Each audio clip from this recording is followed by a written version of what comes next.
이번 지방선거를 계기로 지금 같은 비정상적인 보수는 가고 시대적 흐름을 읽는 보수를 바라는 목소리가 커지고 있습니다. 단체장에선 대구 경북의 유일한 민주당 당선인이자 이번 지방선거의 최대 이변으로 주목받고 있는 장세용 구미시장 당선인을 만나봅니다. 오늘 오후 고령군 장계공단에 있는 세탁물 처리업체에서 큰 폭발 사고가 나 사상자가 발생하고 주변 차량이 부서졌습니다. 지난달 발생한 구미 원룸 부자 사망 사건과 관련해 동거남과 친아들을 남겨두고 떠난 비정한 엄마가 경찰에 구속됐습니다. 여러분 안녕하십니까? 계속해서 대구 경북 소식입니다. 지방선거가 보수당의 참패로 끝나면서 새로운 보수를 바라는 목소리가 큽니다. 많은 국민의 지지를 받고 있는 대통령과 여당에 무조건 반대하고 발목 잡는 게 보수가 아니라는 말입니다. 지방선거 결과는 지금 같은 비정상적인 보수는 가고 시대적 흐름을 읽는 보수를 원하고 있습니다. 조재한 앵커가 보도합니다. 6.13 지방선거 후폭풍이 거셉니다. 자유한국당 홍준표, 바른미래당 유승민, 보수를 대표하는 두 당 대표가 물러났습니다. 홍 대표는 올해 초 스스로 맡았던 대구 북불 당협위원장도 내놓았습니다. 한국당은 대구 경북 단체장은 지켰지만 지방의원 선거에서 보듯 민심이 많이 돌아섰다고 판단하고 있습니다. 현재 상황에서 자리에 연연할 국회의원이나 그 당내 지도자는 없을 거라고 판단이 되고 북구을 수성갑이라든지 새로운 인물을 찾아 나서고 또 변화된 모습을 보여주면서 개혁 보수를 자처하는 바른미래당은 선거에서 전멸하며 존재감마저 잃었습니다. 한국의 보수 정치를 좀 건설적으로 재건립하기 위해서는 저 정당이 해체되는 한이 있더라도 이제 새로운 보수 세력이 등장해서 보수 정치 지형을 확보를 해야 되겠죠. 민심을 따라가지 못해 역대 최악의 선거 참패를 기록한 보수 정치. 지방선거 이후에도 민심을 읽지 못한다면 환경에 적응하지 못한 채 역사의 뒤안길로 사라진 존재로만 기억될 수밖에 없습니다. MBC 뉴스 조재한입니다. 네, 지방선거가 끝나고 많은 화제가 나오고 있습니다만 대구 경북에서 하나만 꼽으라면 단연 구미에서 민주당 후보의 당선이지 않을까 싶습니다. 대구 경북 유일한 민주당 출신 기초단체장 당선인인 장세용 당선인 이 자리에 나와 있습니다. 안녕하십니까? 네, 안녕하십니까? 네, 다시 한번 당선 축하드립니다. 네, 감사합니다. 네, 당선되신 뒤 인터뷰를 보니까요. 이번 선거를 시민혁명이다 이렇게 표현을 하셨던데 어떤 의미로 받아들이면 되겠습니까? 그동안 대구, 경북, 특히 우리 구미는 특정 정당이 오랫동안 이제 강력한 그 지배 세력으로 유지되면서 시민들이 자기 자신들의 대표를 선택할 수 있는 인적 풀이 너무 빈약했습니다. 그러다 보니까 자기 자신들의 이해관계나 또는 자기 자신들이 선호하는 후보들을 선택할 수 있는 그런 기회가 주어지지 않았습니다. 그런데 이번에 우리 민주당이 시의원, 도의원, 또 시장까지 다양한 성향을 가진 또 그러면서 일관성이 있는 후보들을 내놓음으로써 시민들이 선택할 수 있는 폭을 넓게 해주었고 거기에 대해서 시민들이 상당히 호응했고 적극적으로 선택을 하면서 지방자치 민주주의를 크게 성장시켰다는 점에서 시민자치 또는 시민혁명이라는 그런 말씀을 드렸다는 것입니다. 네, 알겠습니다. 그리고 앞으로 이제 4년 동안 그 구미시장으로서 행정을 이끄셔야 하는데요. 구미가 가지고 있는 현안이라면 어떻게 생각하시고 또 그에 대한 해법 어떻게 제시할 수 있겠습니까? 네, 그렇습니다. 우리 구미는 이제 공업도시로서의 50년 역사를 가지고 있습니다. 그러면서도 이 50년의 역사가 아주 역사성을 가지고서 아주 우리가 오랫동안 유지하거나 또는 성격을 부여할 수 있는 그런 요소들이 많지는 않습니다. 그래서 이제 저는 이제 도시재생이라는 그런 전망으로서 우리 문재인 대통령이 추구하는 도시재생 뉴딜 사업과 연관시켜서 우리 구미를 새로운 면모를 만들어내고자 합니다. 그리고 이제 두 번째로는 우리가 잘 아는 바처럼 이 구미가 현재 기업이 떠나가고 노동자가 떠나가는 이런 이중고를 겪고 있습니다. 그래서 이제 기업 조치에 적극적으로 나서고 나아가서는 노동자들이 생활 정주 조건을 향상시켜서 자녀 키우기 좋고 또 때로는 즐기고 즐거움을 누릴 수 있는 그런 도시로 만들고자 합니다. 네, 알겠습니다. 그리고 당선된 지역이 구미, 고 박정희 대통령의 고향이다 보니까 많이 이제 듣게 될 텐데요. 그와 관련된 여러 이제 굉장히 많은 예산이 투입되지 않았습니까? 그렇습니다. 근데 그런 부분에 대한 구상이 있다면 어떻게 할까요? 맞습니다. 우리 박정희 대통령은 우리 구미를 상징하는 인물이고 당연히 존중하는 것은 바람직하겠습니다만 문제는 이것이 특정한 정치 세력들이 자신들의 이해관계를 관철시키기 위해서 과도하게 어떤 기념비적인 사업을 벌린다거나 이렇게 함으로써 시의 재정에 부담을 주는 것이 이제 문제입니다.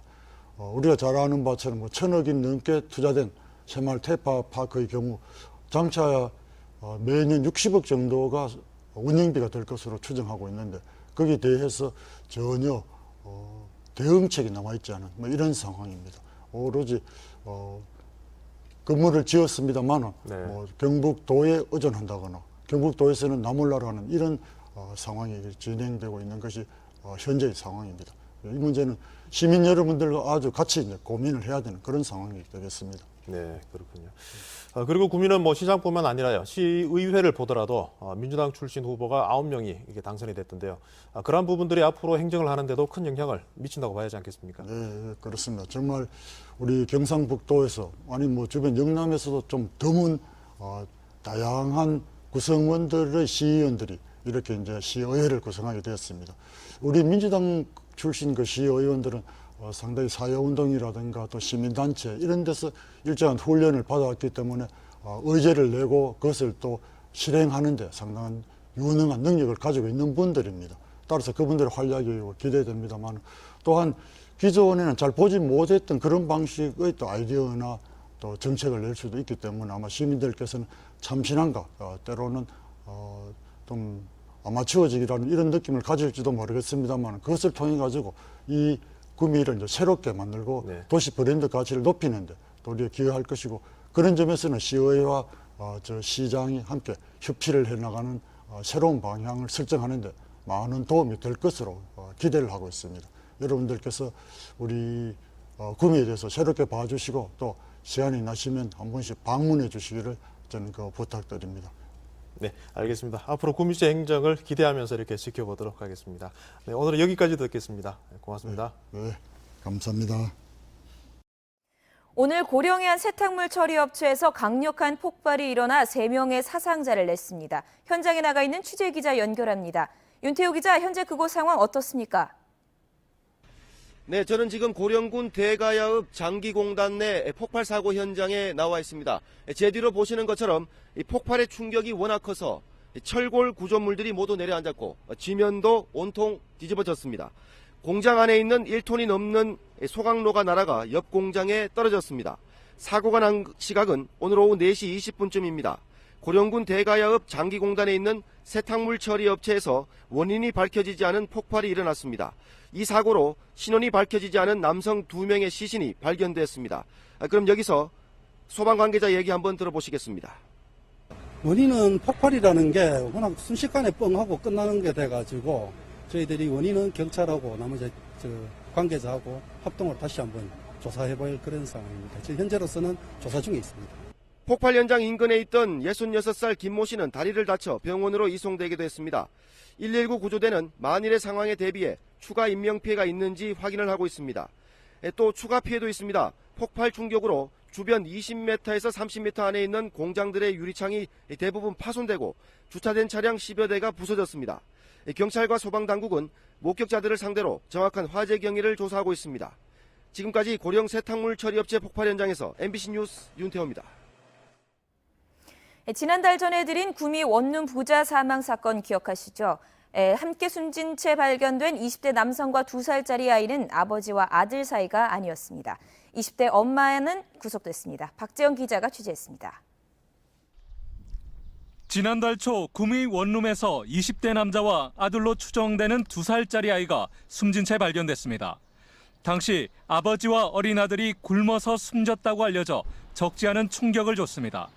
최근 경찰 DNA 감정 결과가 나왔습니다. 원룸에서 숨진 채 발견된 28살 A씨와 생후 9개월 된 아이는 아버지와 아들 관계가 아니었습니다. 아빠도 신체에 있는 부분들이 다 있으니까 사망했어도 그거 가지고 하고 애도 하고 아버지 아들 아니에요. 지난해 7월 말 엄마인 29살 B씨는 A씨와 동거를 하다 아들을 출산했고 8개월 뒤인 지난 3월 말 원룸을 떠났습니다. 이후 A씨와 B씨의 2살 난 아들은 원룸에서 고독사한 채 발견됐습니다. 경찰은 아들의 출생 신고를 하지 않고 예방 접종도 하지 않은 B씨를 아동복지법 위반 혐의로 구속했습니다. 그동안에 애를 관리 안 하고 주민등록도 안 하고 뭐 예방접종이든지 이런 관계를 전혀 하지 않은. 경찰은 이들의 사망 원인에 대한 국과수 정밀 감식 결과는 곧 나올 예정이라고 밝혔습니다. MBC 뉴스 박재영입니다. 이번 지방선거에서 더불어민주당의 경북 지역 정당 득표율이 역대 최대인 34%를 웃돈 가운데 일부 지역은 민주당이 1위를 차지했습니다. 안동시 옥동의 기초비례 정당 득표율은 민주당이 45.6%로 39%에 그친 자유한국당을 눌렀고 안동시 강남동 투표구도 민주당이 42.7%를 득표해 자유한국당을 1%포인트 차이로 제쳤습니다. 도청 신도시 건설로 젊은 층 이주가 많은 예천군 호명면 광역비례 투표에서도 민주당이 42.1%를 기록해 40%에 채 못 미친 자유한국당을 따돌렸습니다. 자유한국당 이철우 경북도지사 당선인이 도정인수위원회를 구성하지 않기로 했습니다. 이 당선인은 취임 전까지 간단하게 업무 보고 등 현황을 파악하고 민생 현장을 찾는 행보를 이어갈 계획입니다. 임종식 경북교육감 당선인도 당선인 사무실을 교육청과 가까운 곳에 마련하고 인수위 없이 취임 준비를 할 예정입니다. 낙동강에 올해 첫 조류 경보가 발령됐습니다. 낙동강 유역환경청에 따르면 어제 오후 2시 낙동강 창녕 하만보 상류 구간에서 조류 세포수가 밀리미터당 1000세를 2회 연속 초과해 조류 경보 관심 단계를 발령했습니다. 지금까지 대우행복 소식 전해드렸습니다. 시청해주신 여러분 고맙습니다.